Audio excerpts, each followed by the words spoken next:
Welcome, art lovers! In the heart of England, nestled beside the River Thames, lies a small village called Cookham.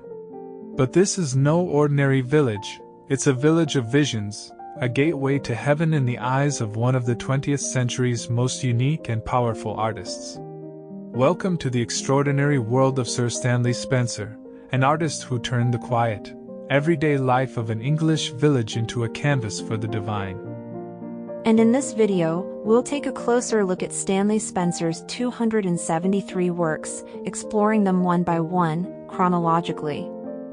From his earliest sketches to his most famous masterpieces, each painting tells a part of his story, revealing his evolution as an artist, his shifting styles, and his deep connection to both his village and his faith. So, make sure to stay tuned as we journey through the complete collection of Spencer's artwork, piece by piece. Born on June 30, 1891, Stanley Spencer came from a modest family. His father was a local organist and music teacher, and Stanley was one of many children. Raised in Cookham, his home village would become the central figure in his artistic journey, almost like a character of its own. He described Cookham as a village in heaven, and through his paintings, he brought the divine down to earth, placing biblical scenes in its streets, gardens, and homes. From an early age, Spencer's passion for art was clear. His talent blossomed when he attended the prestigious Slade School of Fine Art in London. But while his classmates immersed themselves in city life, Spencer would often rush home to Cookham every night. His attachment to his village was so strong that his peers even started calling him Cookham, a nickname he embraced. At Slade, Spencer was part of an exciting generation of artists. He rubbed shoulders with figures like Dora Carrington, Mark Girdler, and David Bomberg. His early work drew on influences like French post-impressionism and Italian Renaissance masters. Yet even in these formative years, Spencer was never content to just imitate. He was always looking for something more personal, something that connected his deep religious faith with the world he knew so intimately. One of his early masterpieces, The Resurrection, Cookham, painted between 1924 and 1927, is a striking example of this vision. In this painting, villagers rise from their graves in a scene that's both otherworldly and familiar, with Spencer's family and friends depicted as biblical figures in a heavenly resurrection. The work was hailed by critics as a groundbreaking fusion of modern form with ancient themes.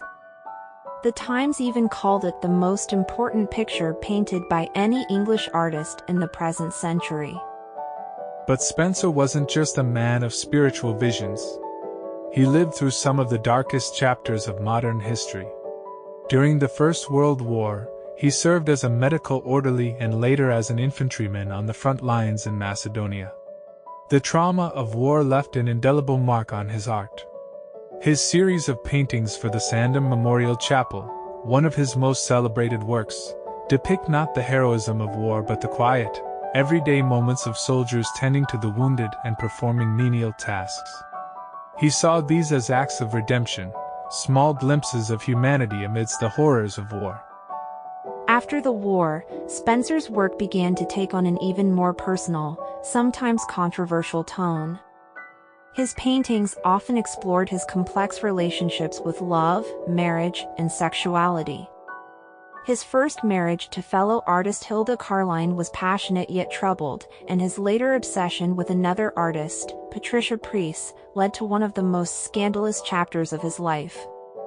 Spencer painted intimate, often unsettling portraits of his relationship with Preece, including the infamous double nude portrait, where he exposed the raw vulnerabilities of his marriage and inner turmoil.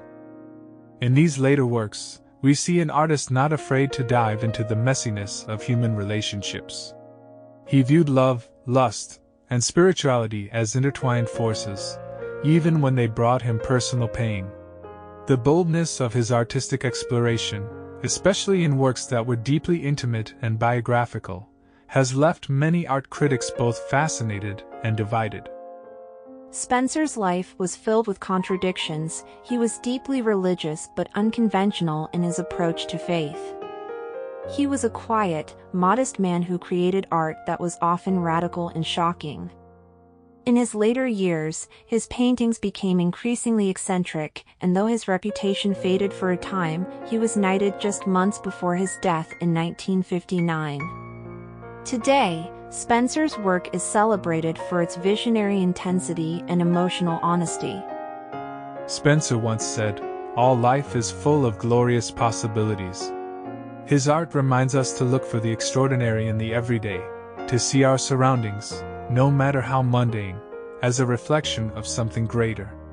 In Cookham, Spencer didn't just paint a village, he painted a world where heaven and earth meet, where human experience and divine mystery are one. Thank you for watching, and if you've enjoyed learning about the life and work of Stanley Spencer, don't forget to like, subscribe, and leave a comment below. What do you think about Spencer's blending of the ordinary and the divine? Let us know, and join us next time for more stories from the fascinating world of art.